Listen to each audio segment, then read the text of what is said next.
Hello and welcome to the Women of Ambition podcast. I'm your host, Alyssa Calder Hulme. Today we are doing a post pod from our interview last week with McKenna Myler, who is a pro athlete, who's that amazing woman that ran a 5-minute, 25-second mile when she was 9 months pregnant. McKenna had a lot to share with us, but there's one idea in particular that I want to focus on for our purposes today, and that is the concept of loving the person you are becoming along the path to achievement. McKenna made the point that even with all the achievements and amazing things that she has done over the last several months, she loves the person that she has become along that pathway that has led to those high achievement marks. And so I took that and turned it inward and said, okay, so do I like the person I am becoming on my path? The end goals I have are certainly worthy and they align with my values, but is the way that I'm achieving them and the way I'm using my time in accordance with my values now? And am I happy? And I think this is a really important question for us to ask ourselves to make sure that we are actually living a life that we want to live instead of achieving the things we want to achieve. Both are important, but really, we're here to live life. We're not here to check off boxes. So here are some questions I asked myself. I asked, how do my values factor into my path rather than my end goal? Am I achieving at the expense of my joy? And do I like the changes that I'm making in myself? These are good reflective questions to ask. And these are some of the responses I got. My hope is that as each of you listen, you can ask yourselves these questions and analyze yourself from this perspective and make sure you really are on the correct path. Even if the end goal is perfect and isn't going to change, are you getting there in a way that is actually serving you and working for you? So thank you to McKenna for bringing up this conversation. So these are now my responses to those questions. I am on a path to self-discovery. I love that I'm learning lots of skills. I'm making new friends and connections and learning to value my time and energy. And I'm letting go of things that no longer align and pausing passion projects I don't currently have energy for. And it's not even like a finite amount of energy. It's just like I am super zoned into this one project. So there's other things I'm going to pause. And what I have done is I have all of the things that I'm working on sticky notes, and I put them inside the front part of my schedule, and I put pause written on them. And it's not that I'm not going to pursue them or I'm not working on them, but my conscious effort is going into other things, and that's okay.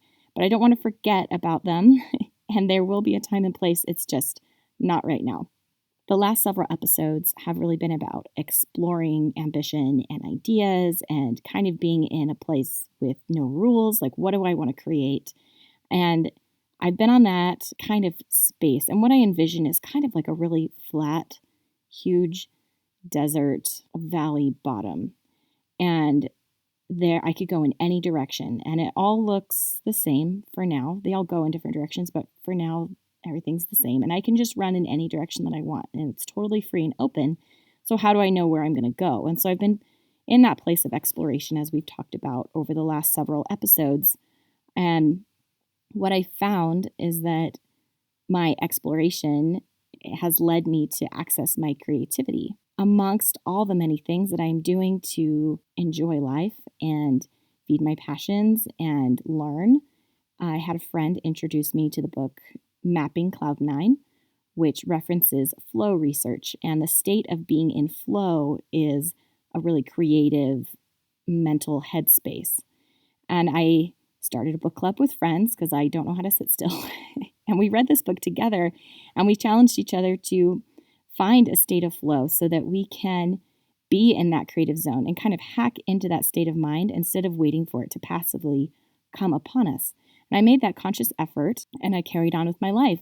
I mentioned before that I got my Reiki practitioner certificate. And that was something completely separate from any of this that has ended up being a really important connective piece. I got my Reiki certificate, I started practicing, and what I found is that Reiki is exactly the type of mindful meditation that is spoken of in Mapping Cloud 9. He lists all kinds, from surfing to regular meditation where you're just noticing things in the moment, all different kinds of amazing things that people do to get into that state of flow. And so what I found is in practicing Reiki, which is a relaxation technique, working with people's energy, I come away from those sessions not depleted, as you might think, but rather totally re-energized with just all this creativity flowing out of me. And so I had that goal from my book club to kind of hack into that state of flow. And in continuing to allow myself to explore my interests, I found this totally seemingly random thing that I am now certified in that I can use, that I can do to hack into that creative power. And I love that I have access to this. It's something concrete that I can practice to get into that place of creativity and apply that creativity wherever I want. And there's a lot of pieces that go into that, right? It was the conversation with a friend, continued conversation. So he knew he could recommend this book to me. And then me sharing it with other friends and talking with them and finding this application to Reiki that seems totally random. And if I was really hardcore about planning out my life, that, my podcast is going to be the one thing that I do, everything has to relate back to the podcast, I would have missed out on both of those opportunities. And so I'm finding that exploration of my passions enhances all areas of my life. And so I am grateful that I am allowing my path to include a lot of exploration because it is still feeding my end goals. And I'm grateful I've been able to try something new. And it, even in the moment, seemed impulsive to sign up for this certification and go away for a weekend and go and get this thing. And I couldn't have foreseen how it was going to connect, but I'm delighted to find this connection. And that has just been something along the way that I've been able to become a Reiki practitioner along my path to achievement. And that on the outset had no connection, but it's been really delightful for me. Along with that first example, I found that my path to achievement has me surrounded by amazing men and women who uplift me and sustain me. And this comes in all different forms, in person, through social media, through books and podcasts and articles. And I'm finding that I attract fascinating people in my life as I learn and serve.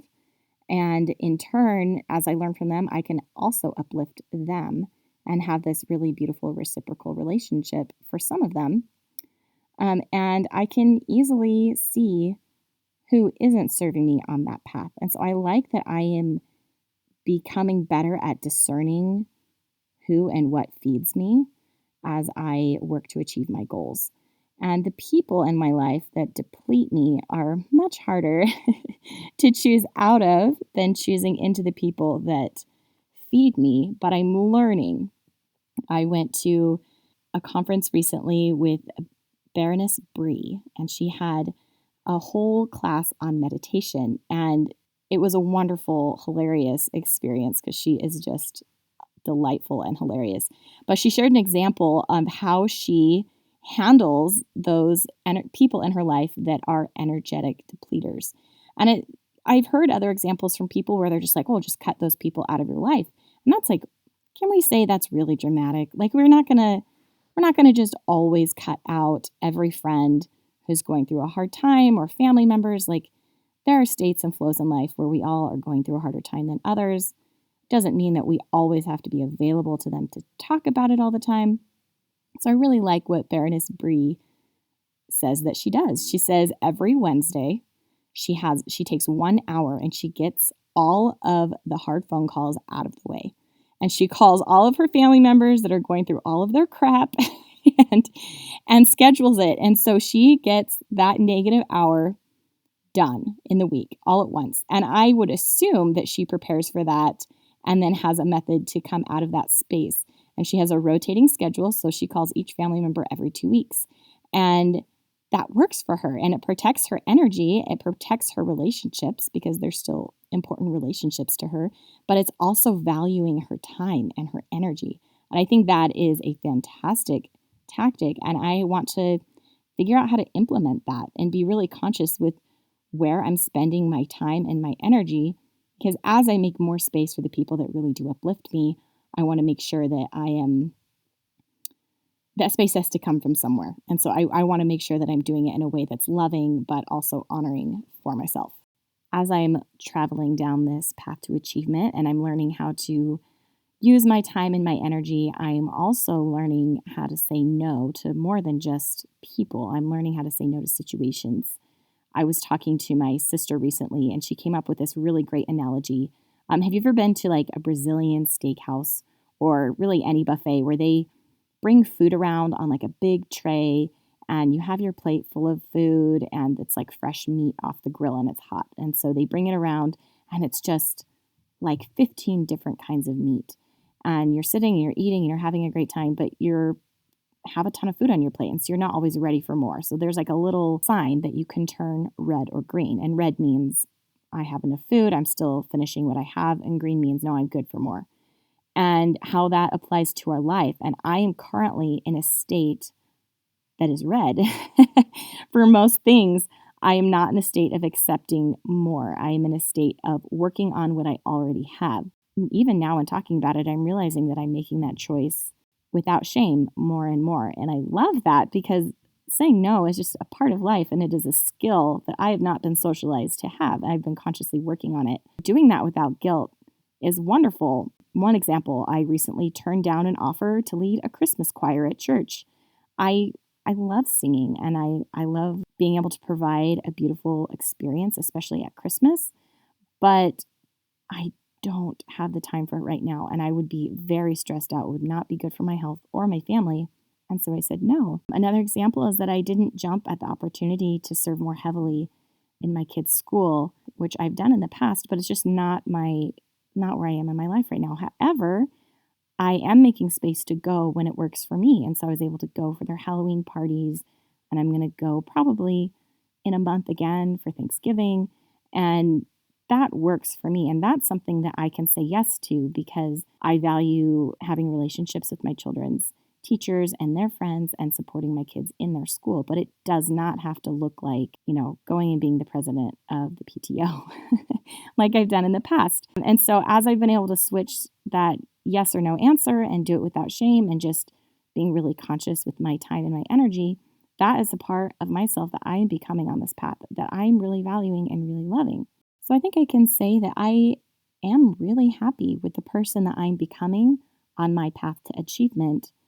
And I don't know that I've really viewed it that way in the past. I've loved how I've been spending my time and I've loved all the opportunities, but I don't think I really took the time to appreciate how pushing myself to create and decide what I want in my life and then to pursue it, I don't think I really appreciated how much I would change and all the other opportunities that I couldn't account for that would pop up as I pushed myself in these different ways. I'm really grateful for them. And so, once again, when we look at ambition and the shame that's associated with it, it's just so not the full conversation. We're looking at wanting more and having drive and wanting success and achievement and becoming a better version of ourselves is such a beautiful thing. Being shamed for pursuing those end goals is devastating, but being shamed for trying to become a better person, like that's a byproduct of these chosen paths a lot of the time. And so when we stop ourselves from achieving, we're also stopping ourselves from having the opportunity to become a better version of ourselves. And I'm just so grateful to be in this space where we can recognize this together and see that and really think purposefully about what we're doing and make sure that we are living today the way that we want to be living. It goes back to what Trina Boyce said about keeping your goals, but also living day to day in a way that is joyful and happy. And I'm just really grateful for that. So I'm going to end today and ask that each of you think about these questions on your own and give yourself the credit for who you're becoming and make any adjustments that you need to make to love the person you're becoming on the path to achievement. How do your values factor into your path rather than your end goal? Are you achieving at the expense of your joy? And do you like the changes that you're making in yourself along the way? Doesn't mean it's easy, doesn't mean it's always pretty, but I think those are really important questions to ask as we go about achieving things. And then, you know what? That'll make it so much easier when people come at us with, oh, if you're ambitious, you're an asshole. And it's like, actually, no, I'm ambitious and I am really genuinely happy with the person I am becoming as I explore this part of myself. That'll make it that much easier to throw away those bad vibes and those bad associations that are just incorrect judgments of who we are becoming. So I hope that's helpful to someone out there today, and I thank you for listening. This has been an episode of the Women of Ambition podcast with your host, Alyssa Calder Hulme. For more episodes, please visit womenofambitionpodcast.com. You can also follow us on Instagram at Women of Ambition Podcast. Thanks.